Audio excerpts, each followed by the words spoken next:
Boa tarde a todos, que a graça de Jesus Cristo seja com sua vida. Eu quero convidar você a abrir a sua Bíblia na primeira carta do apóstolo Pedro, capítulo de número 2.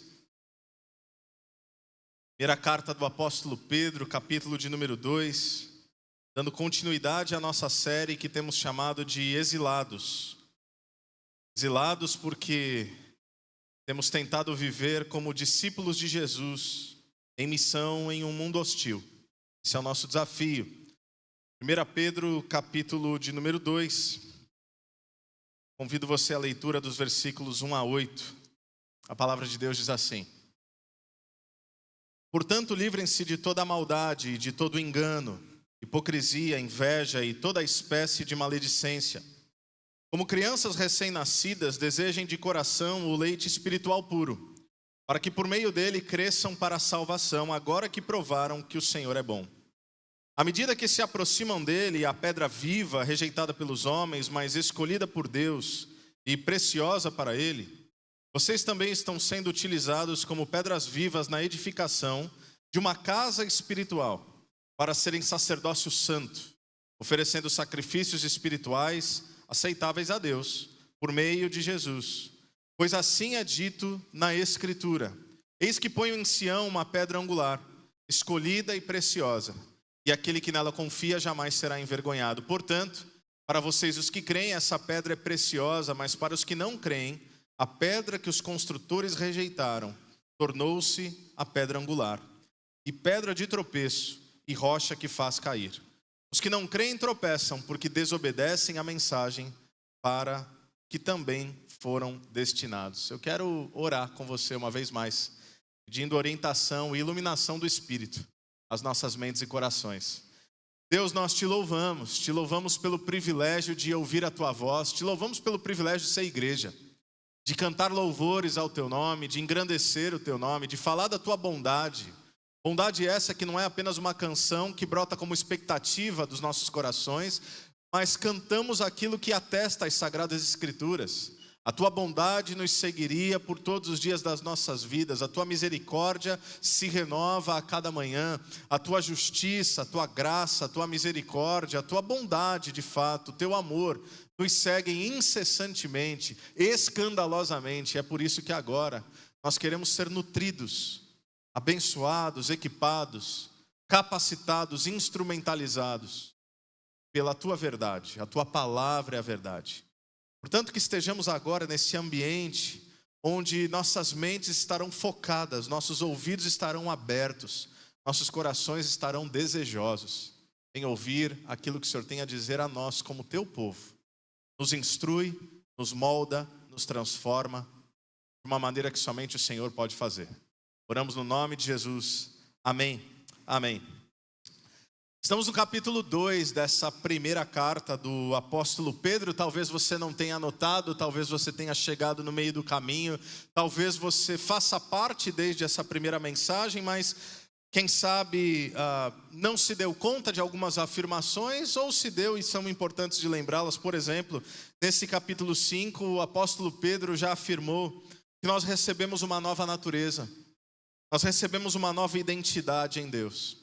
E que ao recebermos essa nova natureza, nós fomos inseridos em uma nova família, é a igreja. E que enquanto continuidade do plano de Deus, tal qual nós vemos a partir da história redentiva, através da nação de Israel, nós somos hoje também, enquanto igreja, o povo da aliança, o povo do pacto, o povo com quem Deus estabeleceu promessas.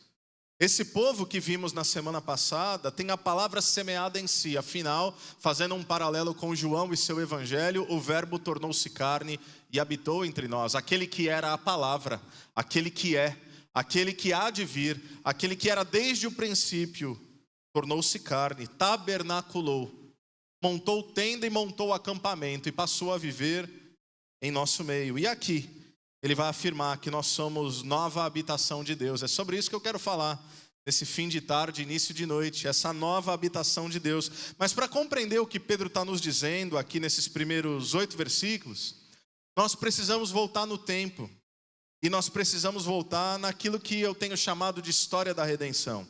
Tanto da tradição de Israel, quanto da narrativa dos evangelhos. Por exemplo, talvez você já tenha lido e ouvido falar de um diálogo muito curioso, um diálogo importante entre Jesus e o apóstolo Pedro. Isso acontece especificamente no evangelho de Mateus, capítulo de número 16, versículos 13 a 18, onde o texto diz que, chegando Jesus à região de Cesareia de Filipe, perguntou aos seus discípulos: quem os homens dizem que o Filho do Homem é?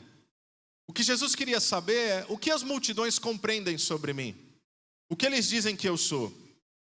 Eles responderam: alguns dizem que é João Batista, outros Elias e ainda outros Jeremias ou um dos profetas.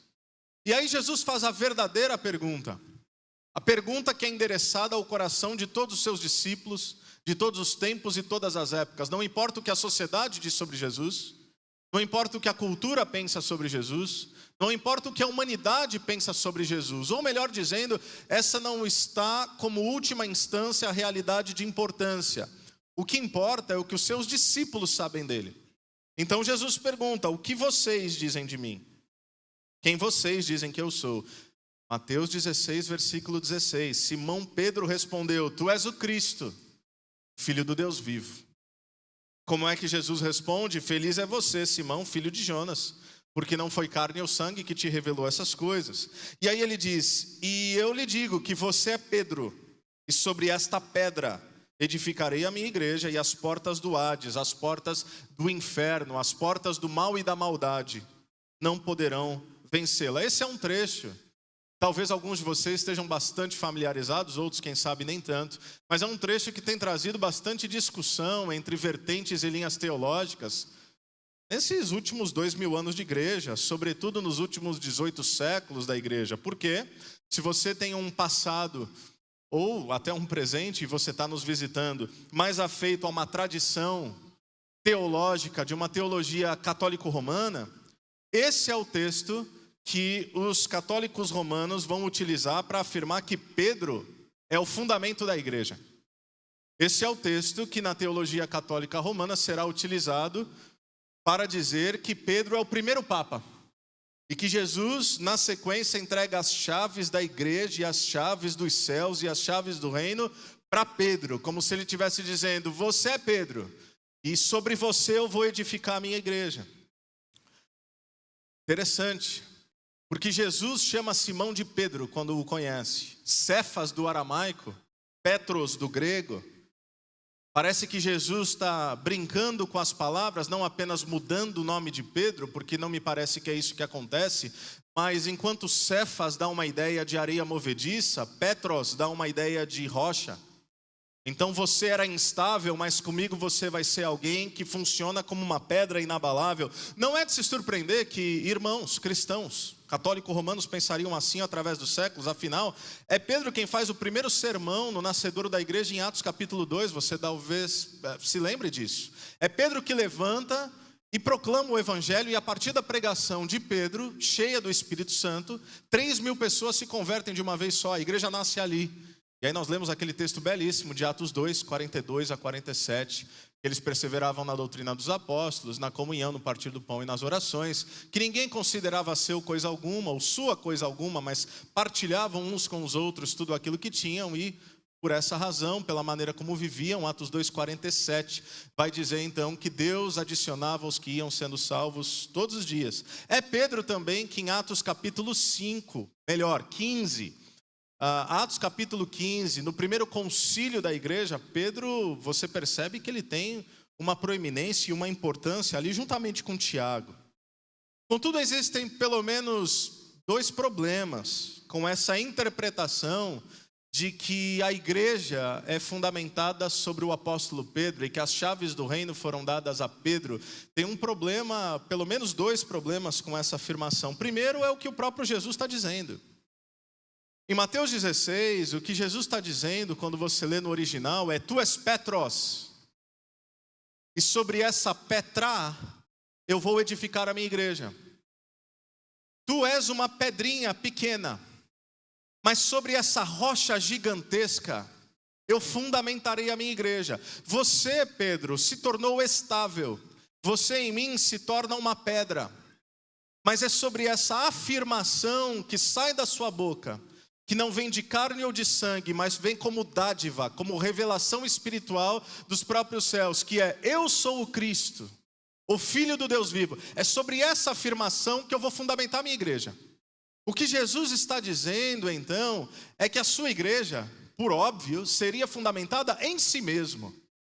Faz muito mais sentido do que a igreja de Cristo ser fundamentada em homens comuns, homens falhos e homens pecadores. Mas essa não é a única afirmação que nos leva a esse ponto. Em segundo lugar, e eu volto então para 1 Pedro capítulo 2, nós precisamos entender o que Pedro, que ouviu de Jesus essa afirmação, tem a dizer sobre quem é a rocha da igreja. E quem Pedro diz que é? Nós acabamos de ler esse texto. A rocha, essa rocha que os construtores rejeitaram, essa pedra angular, essa pedra de fundamento, essa pedra de esquina, esse fundamento tal pelo qual toda a edificação espiritual em Deus, que é a igreja, é fundamentada. Quem é a rocha, Pedro? Pedro diria: é Jesus. Mas Pedro, eu pensei que era você. Não, eu não sou. Jesus é a rocha inabalável. Jesus é o fundamento da igreja. É o que ele está dizendo aqui. Inclusive ele cita 2 textos messiânicos do Antigo Testamento, versículos 6 e 7. Ele cita Isaías 28:16, que diz: por isso diz o soberano Senhor, eis que ponho em Sião uma pedra já experimentada, uma preciosa pedra angular, para alicerce seguro. Aquele que confia jamais será abalado. Mas ele também cita o salmista no Salmo 118, versículo 22. A pedra que os construtores rejeitaram tornou-se a pedra angular. O que Pedro está dizendo, em claro e bom tom, é: a igreja está edificada sobre Cristo. Por isso, tudo que uma igreja deve ser e tudo que uma igreja deve fazer, deve emergir a partir de Jesus. Se você me perguntasse: Diego, que tipo de igreja você quer que a Calvary Campus seja? Eu poderia elaborar conceituações múltiplas aqui. Eu poderia colocar em frases e em parágrafos inúmeros desejos e sonhos que eu tenho para essa igreja, essa nossa igreja, essa comunidade de fé, de discípulos de Jesus que se reúne sob o nome de Calvary Campus. Mas se eu fosse resumir bastante: Diego, o que você quer da igreja? Eu quero que ela seja uma igreja de Jesus. Só isso. Eu quero que ela ame o que Jesus ama. E eu quero que ela odeie o que Jesus odeia. Eu quero que ela abrace tudo quanto Jesus abraça. E eu quero que ela possa repelir e rejeitar e reprimir tudo aquilo que Jesus também assim o faz. Uma igreja de Jesus, uma igreja que emerge da pessoa de Jesus, com toda a sua docilidade, com todo o seu amor, com toda a sua misericórdia, com todo o seu abraço, com toda a sua generosidade, mas com toda a sua justiça, com toda a sua intensidade. Igreja de Jesus. Mas Pedro não diz apenas que essa igreja é fundamentada em Jesus. Nesse texto Pedro diz algo além. Olha comigo os versículos 4 e 5. À medida que vocês se aproximam dele, a pedra viva, o fundamento, rejeitada pelos homens, mas escolhida por Deus e preciosa para ele, o próprio Deus, vocês também estão sendo utilizados como pedras vivas na edificação de uma casa espiritual, para serem sacerdócio santo, oferecendo sacrifícios espirituais aceitáveis a Deus, por meio de Jesus Cristo. Repito, se você fizesse a seguinte pergunta a Pedro: Pedro, quem é a pedra? Ele diria: é Jesus. Essa pedra preciosa, escolhida, mas rejeitada pelos homens. Por que rejeitada pelos homens? Se você está familiarizado com o Evangelho, você vai se lembrar: ele veio para os seus, mas os seus não o receberam. Mas todos quantos receberam, foi-lhes dado o poder, o privilégio, a graça de serem chamados filhos de Deus. Então ele vem para o seu povo, Israel, ele vem para a sua etnia hebraica. Mas Israel não parece reconhecê-lo como tal, ao menos não na sua totalidade. E o evangelho se espalha. O evangelho se espalha por toda a gente, por todos os lugares. Ou seja, Pedro está dizendo: Jesus é a pedra, Jesus é a rocha. Mas ele também diria: e sobre essa pedra, Jesus, Deus o Pai, está construindo o que ele chama aqui no versículo 5, de uma casa espiritual de pedras vivas. Eu gosto bastante dessa imagem. Não é uma catedral de tijolos perfeitos. É uma casa espiritual de pedras vivas. Você não constrói muro com pedra. você constrói com tijolo. E quando você constrói um muro, quando você constrói uma casa, quando você constrói um prédio, você quer algo reto, você quer algo firme, você faz vigas, você estabelece alicerces, você já colocou um fundamento e você quer que tudo fique de modo perfeito. Você não pega um pedregulho e coloca, e outro e coloca, a não ser que você queira fazer algo completamente abstrato, a não ser que você não tenha condições para construir as coisas da maneira que você gostaria, mas a gente constrói com tijolo, a gente não constrói com pedra, com irregularidade. E se antigamente construía-se com pedra, era pedra polida, era pedra lavada, era pedra cortada, para que então conseguíssemos o mesmo resultado. Interessante. Primeira dica que me parece que Pedro está dizendo é que Deus, ao construir uma casa espiritual, não busca performance e perfeição, porque são pedras vivas, pedras que se movem. Uma boa imagem para a igreja, não é verdade? Gente que está se movendo, gente que está se ajustando, gente que está tocando um no outro, gente que não é perfeitinho, porque igreja não é lugar de gente perfeitinha. Gente perfeitinha cabe na religião dos homens, na religião das aparências, na religião daquilo que é apenas meramente cosmético, e é isso que precisa ser mostrado, mas pedras vivas, gente de todos os tamanhos, de todos os tipos, de todas as histórias, de todos os formatos. E o que Pedro está chamando aqui de casa espiritual de pedras vivas, o apóstolo Paulo, na sua carta aos Efésios, capítulo 2, versículos 20 a 22, vai chamar de morada de Deus por seu Espírito. Casa espiritual de pedras vivas, Pedro. Morada de Deus por seu Espírito, Paulo. E Pedro, ele vem de uma tradição hebraica. Se eu apenas lesse esses textos, você já entenderia minimamente o que ele está propondo. Ok, Jesus é o fundamento da igreja e nós somos a igreja que está sendo construída sobre Jesus. Mas quando nós voltamos, e é por isso que eu afirmei inicialmente que temos que fazer um resgate histórico da narrativa do Antigo Testamento e dos Evangelhos, é porque talvez você conheça a história do êxodo egípcio, quando Deus libertou o seu povo, o povo de Israel, com forte mão da escravidão egípcia, e leva o seu povo em um ambiente de peregrinação de 40 anos até que eles adentrassem a terra prometida. E no tempo da peregrinação no deserto, a presença de Deus era aquilo que eu vou chamar de constante e caminhante. Constante e caminhante, porque era constante porque estava ali o tabernáculo. E vinha a glória de Deus, a Shekinah de Deus, a fumaça que descia, ela era constante. E quando o tabernáculo era desmontado, você vai se lembrar da coluna de fogo à noite e da nuvem do dia, protegendo e estabelecendo a presença de Deus constante com o seu povo. Mas por que ela não era apenas constante, ela era também caminhante, ela era também peregrina? Porque enquanto o tabernáculo estava montado, a presença de Deus descia ali. Mas quando o tabernáculo se desmontava e o povo andava, o povo caminhava junto com Deus e Deus caminhava junto com o povo. Uma imagem belíssima. Por 40 anos, onde Deus vai, o povo vai. De modo que Deus se enerva com o seu povo, que é um povo de coração obstinado muitas vezes, não apenas lá, mas também cá. E ele diz para Moisés, que era o líder dessa nação, o seguinte: pode ir. Vai na frente, vai embora, eu acabo com todo mundo na frente de vocês, eu destruo os inimigos, a minha bênção está com vocês, pode ir embora. Eu não vou, porque eu não dou conta de vocês. Num português claro, o que Deus estava falando era isso. Eu não dou conta do coração de vocês, eu não dou conta da rebeldia de vocês. Se eu for junto, vai ter um dia que eu vou acordar meio assim, mais ou menos, eu vou matar todo mundo de raiva. Tá? Eu estou aqui, na minha versão bíblica diz isso. Talvez a sua não. Mas o que Deus queria dizer era isso. E Moisés diz o seguinte: não, sem a sua presença, não dou mais nenhum passo. E Moisés está dizendo: eu não quero tuas bênçãos, quero o Senhor. Porque não faz sentido ter toda a bondade de Deus da qual cantamos, sem a presença do próprio Deus. Então ela era constante e caminhante. Mas nos tempos de Jesus, você vai se lembrar, pouco antes obviamente, mas nos tempos de Jesus, isso muda. Porque a adoração a Deus já havia se transmutado naquilo que eu vou chamar de religião do templo. O templo era o espaço geográfico sagrado.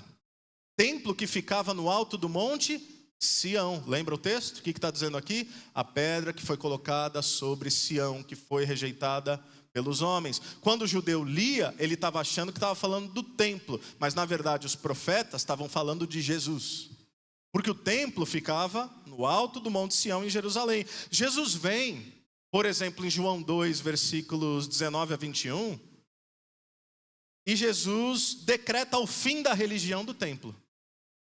Como é que ele faz isso?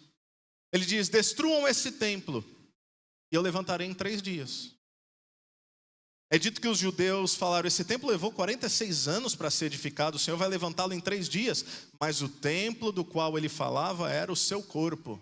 Jesus já dava sinais de que tipo de espiritualidade ele desejava para os seus discípulos e que tipo de relação com Deus ele estava propondo em novidade de vida. Ele diz: eu vou destruir o templo, ou vocês vão destruir o templo, mas eu reconstruo em 3 dias. Ele falava da sua morte e da sua ressurreição. Ele não estava falando de um templo de tijolos. Ele estava falando de um templo espiritual. Ele estava sinalizando aquilo que ninguém inicialmente entendia. Ele estava sinalizando a mesma coisa, por exemplo, no seu encontro com a mulher à beira do poço, na Samaria, a mulher samaritana, quando ela diz: Jesus, onde é que eu adoro? Onde é que eu encontro com Deus? Eu preciso resolver minha vida. Eu vivo relações ilícitas. O Senhor de fato percebeu isso. Eu tive 5 maridos, estou no 6º e nem marido é. Como é que eu resolvo isso? Os samaritanos adoram aqui, nesse Monte Gerizim. Vocês, judeus, adoram em Jerusalém. Qual é o lugar para encontrar Deus? O que é que Jesus responde em João 4, 21? Creia em mim, mulher. Está próxima a hora em que vocês não adorarão o Pai, nem nesse monte, nem em Jerusalém. E na sequência ele diz: porque o verdadeiro adorador que o Pai busca são aqueles que adoram em espírito e em verdade. Jesus vai construindo coisas que o povo judeu não entende.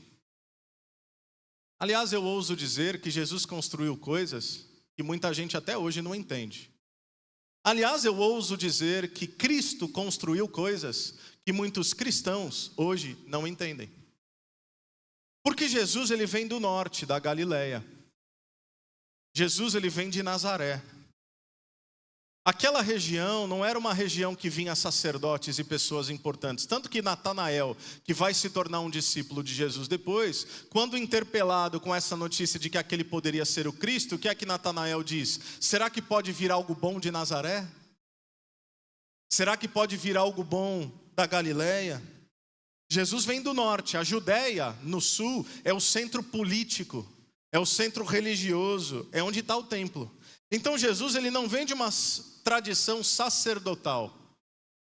Ele não vem da tradição do templo. Jesus é da tradição profética. Jesus é aquele que fala verdades da palavra de Deus, não a partir do rito, não a partir da religião institucionalizada. E é exatamente por decretar o fim da religião do templo, em certo sentido, que, repito, se você está um pouco familiarizado com esses textos, em Mateus 25, 59, ou 26, 59 a 61, quando não acham nada para acusar Jesus, dizem o seguinte: e tem mais, ele falou que vai destruir o templo, e os caras começam a gritar blasfêmia, e prendem Jesus, e enviam Jesus para as autoridades romanas. O que eu estou tentando propor que Jesus fez, para a gente entender o que Jesus está fazendo? O que eu estou tentando propor é que Jesus realizou uma transição da habitação do sagrado. O que eu estou tentando propor é que a religião da lei tinha endereço e hora marcada. Era no sábado e era no templo. Agora, relacionamento com Deus é cultivado todo dia, em todo lugar. Pode ser num prédio, como esse que nós aqui estamos, mas não pode se limitar a esse prédio. Pode ser domingo às 5:30 da tarde, mas não pode se limitar ao domingo às 5:30 da tarde. Não pode se limitar ao domingo às 7 da noite, senão essa é uma religião ritualista. É uma religião do templo. É tentar reconstruir aquilo que Jesus já disse que perdeu sentido. E por que perdeu sentido? Porque agora é no todo da vida. Não é mais através apenas de um prédio, mas é através do que Pedro, agora perceba como essa expressão ganha significado, através do que Pedro está chamando de uma casa espiritual formada por pedras vivas. Não é um lugar, é um povo. É uma família. É um corpo. Percebeu como no Novo Testamento essas são as imagens? Vocês são o prédio de Deus? Não, vocês são a morada espiritual dele. Vocês são a habitação, vocês são a igreja, a comunidade dos chamados para fora. Vocês são o corpo de Cristo, vocês são a família da fé, vocês são irmãos. Essas são as imagens orgânicas, não institucionais. Não por acaso, aí sim, a declaração de missão da nossa igreja, caso você não saiba, cunhada em uma frase, é gerar discípulos de Jesus em missão na cidade. Não é gerar prosélitos evangélicos para Calvary Campo. É gerar discípulos de Jesus que farão a diferença por onde quer que forem. Isso faz toda a diferença. Não é uma compreensão de que aqui, eu quero usar essa expressão não como quem é depreciativo a um outro elemento de uma outra tradição de fé, mas isso aqui não é missa. Isso aqui não é o rito onde você sabe como começa e termina. Isso aqui não é a ideia daquilo que você repete algumas palavras e responsivamente atua diante daquilo que você já sabe domingo após domingo que vai acontecer, aliviando, portanto, a sua consciência de ter cumprido a sua obrigação para com Deus. Eu fui na missa, domingo, está feito. Não é disso que a gente está falando. Espero que você venha. E quando eu falo isso, alguns de vocês passam a pensar que não precisa vir. Não é o que eu estou dizendo. Mas o que eu estou dizendo é que é para além disso. É para além do domingo, é de segunda a sábado, é para além das 5h30, é para além das 19 horas, é todos os dias. E aí de repente você está ouvindo isso, e alguns de vocês que já têm 5, 10, 20, 30, 40 anos de igreja, estão falando, tá bom, qual é a novidade? Eu já sei disso, será? Porque se nós soubermos disso de fato e aplicarmos isso de fato, essa espiritualidade do todo da vida, isso não muda apenas a maneira como eu me relaciono com Deus no templo, mas isso muda a maneira como eu me relaciono com o meu próximo, com a minha esposa, com o meu marido, com os meus filhos, com os meus pais, com os meus colaboradores, com o meu patrão, muda a maneira como eu faço negócios. Se agora eu faço negócios para glorificar a Deus, tem coisas que já não posso fazer uma vez que faria antes. Muda a maneira como eu lido com os sonhos e ambições da minha vida. Muda a maneira como eu desejo as coisas. Essa é a nova realidade do povo de Deus em missão. 2 aspectos, eclesia e diáspora. 2 expressões gregas importantíssimas para nós. Eclesia é a assembleia, é o povo, é a reunião, é a importância de estarmos juntos, capacitados, instrumentalizados com a palavra. Daqui a pouco nós celebraremos a Santa Ceia. A Santa Ceia são meios de graça que nutrem o cristão, não é apenas uma expressão ritualística mensal. Eu sou nutrido, existe uma mística, existe um milagre, existe uma expressão que eu mesmo, enquanto pastor e teólogo, não sei definir, mas existe algo que acontece quando eu como desses elementos e nutrem profundamente, me fortalecem. Então por isso nós precisamos da eclesia. Mas nós somos também igreja na diáspora. Nós somos povo de Deus reunidos, nós somos povo de Deus dispersos.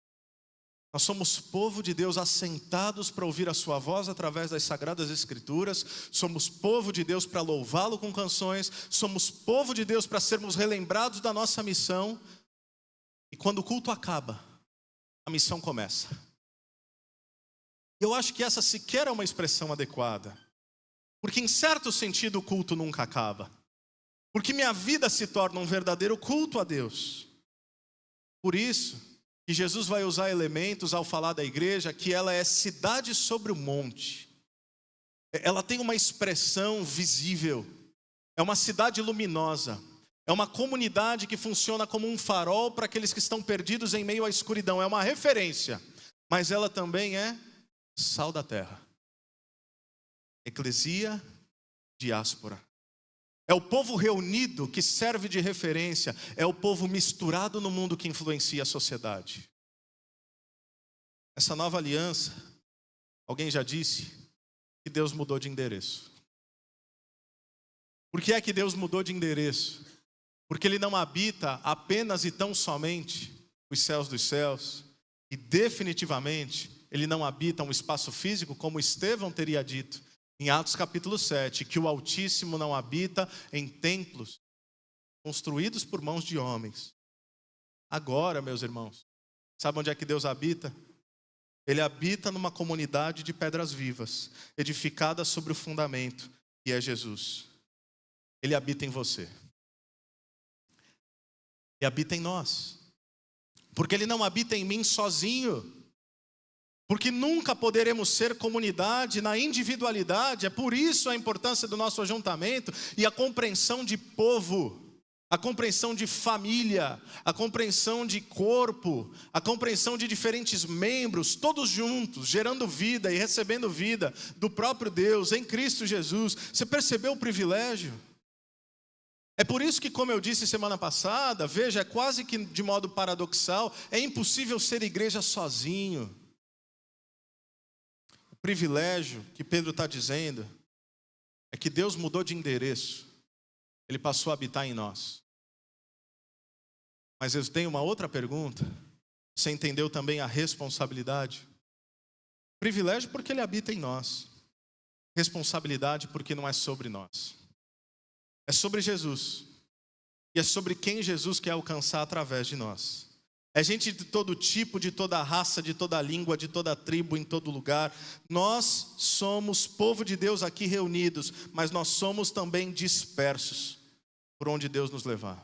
É Deus aqui conosco, e é Deus em você, e Deus através de você, onde quer que você estiver. Compreender isso é sinal de quem nasceu de novo. Compreender isso é evidência de amadurecimento. Compreender isso é viver as implicações do Evangelho. Perceba que eu vim hoje de trás para frente. Eu falei dos versículos 6 e 7. Falei dos versículos 4 e 5. Eu quero terminar com os versículos 1 a 3. Que os versículos 1 a 3 dizem: livrem-se, pois, de toda maldade, de todo engano, hipocrisia, inveja, toda espécie de maledicência. Como crianças recém-nascidas, desejem de coração o leite espiritual puro, para que por meio dele cresçam para a salvação, agora que provaram que o Senhor é bom. Eu estava lutando durante a semana se eu deveria me ater apenas nesses 3 versículos. Eu falei, não. Porque se eu parar nesses 3 versículos, eu corro o risco de trazer uma mensagem legalista. Se eu parasse apenas nesses 3 versículos, eu poderia elaborar e tirar muita coisa daqui. Eu poderia explicar algumas coisas que você já sabe. Por exemplo, eu poderia olhar para você e dizer o seguinte: olha, nós temos que abandonar a maldade. Nós temos que abandonar o engano. Nós temos que deixar de ser hipócritas. Nós temos que abandonar a inveja e competição. Nós temos que parar de ser maledicentes. Mas eu tenho a impressão que você já sabe disso. E eu tenho a impressão que o Evangelho não diz respeito apenas aos imperativos daquilo que nós podemos fazer e devemos fazer, porque, repito, você já sabe disso. A minha esperança é que, entendendo quem nós somos, entendendo o que Deus fez, entendendo que Deus habita em nós, nós não precisemos repetir esse tipo de coisa tão óbvia. Porque eu acho que a religião do templo, ela funciona assim, apenas a partir de imperativos. Faça isso, não faça aquilo. Eu lido com cristãos o tempo todo, eu lido com não cristãos o tempo todo. Eu lido com gente que vem de ambientes de opressão religiosa e que me perguntam com profunda sinceridade: pastor, o que eu faço, o que eu não faço? E nós estamos aqui para orientar e para ajudar. Mas a religião do templo precisa ruir, para que haja de fato uma nova consciência da espiritualidade do todo da vida. Porque eu tenho a impressão que quando a gente vive nessa de faça isso e não faça aquilo, viva desse jeito e não viva daquele jeito, ou como Pedro está afirmando, abandone a maldade, abandone a inveja, abandone a fofoca, abandone a maledicência, ou é porque nós estamos no início da caminhada espiritual e aí está tudo certo. Nós somos bebês na fé, lembra que Pedro falou? Nós somos regenerados, nós nascemos de novo. Agora o que ele está afirmando? Que como crianças espirituais nós precisamos de leite. O que uma criança que não sabe falar, que não sabe andar, uma criança que nasce e chora. Criança tem 3 coisas e 3 coisas apenas, estou sendo quem sabe reducionista. Quando ela chora, ou ela está com sono, ou ela está com fome, ou ela está com dor, ou às vezes, pai e mãe, você sabe, ele está com os 3 juntos. Uma criança chora Ela não precisa articular da melhor maneira suas expressões e seus desejos. Ela chora. Por que ela chora? Porque seu corpo pede alimento, seu corpo pede leite. Leite espiritual, palavra de Deus. O que Pedro está dizendo é que quando a gente nasce de novo, nós precisamos ser nutridos com palavra de Deus. Então, essa é uma opção. Se a gente ainda tem que falar, porque com criança a gente lida assim. Não mexe na tomada. Não mexe aí. Não faz isso, você vai cair, você vai se machucar. Mas perceba, Pedro, como pastor que é, não está desejando gerar uma comunidade infantilizada. Coisas infantis cabem a bebês. Paulo diz isso. Antes eu era menino, falava como menino, pensava como menino. Mas coisa de homem, coisa de mulher, diz respeito a uma outra dimensão da vida. Portanto, repito, essa religião do templo que diz faça ou não faça, viva assim ou viva assado, ou é porque nós estamos ainda na fase inicial da caminhada com Jesus e precisamos dessa obviedade do leite espiritual, que está tudo certo, ou é porque nós ainda não extrapolamos a consciência infantilizada e infantilizante dos princípios ritualísticos da religião do templo. E não passamos ainda a viver e experimentar a espiritualidade toda da vida. Sabe por quê? Porque quando eu entendo quem eu sou em Deus, quem Deus é em mim, a lógica muda completamente. Não é mais, não posso fofocar, não posso maldizer, não posso competir, não posso invejar. Não é mais, não posso mais viver uma espiritualidade hipócrita, dualista, divisiva. Tudo isso se torna tão periférico diante de uma pergunta e uma pergunta apenas. Qual é a pergunta que eu me faço hoje e a pergunta que eu quero sugerir para que você se faça? Agora que Deus mudou de endereço, passou a habitar em nós, como nós podemos torná-lo visível? Através de tudo que somos e através de tudo quanto fazemos. Acho que essa é uma pergunta que pode resumir a caminhada cristã. Deus mudou de endereço. Agora Ele está em mim, Ele está em você. Como é que nós podemos, através de tudo que somos e através de tudo que fazemos, sinalizá-lo, materializá-lo, acima de tudo, glorificá-lo? E como alguém já disse, se Deus não for visto através da vida dos cristãos, dificilmente Ele será visto. Porque foi através dos cristãos que Deus escolheu se revelar. Casa espiritual, morada de Deus, não é CNPJ religioso, não é endereço físico de templo, é povo transformado que vive para a glória de Deus. Aí eu entendi o que Pedro está dizendo. Jesus é o fundamento da igreja e Deus Pai quer edificar uma construção sobre Jesus. O que Ele faz? Curiosamente, escandalosamente, não pega tijolos perfeitos. Ele pega pedras vivas.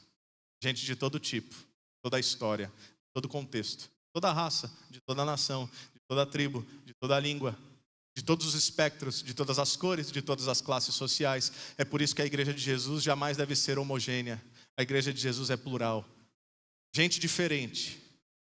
E entendeu que há uma coisa e uma coisa apenas que os torna iguais: a cruz de Jesus. Como é que a gente vai fazer esse negócio dar certo?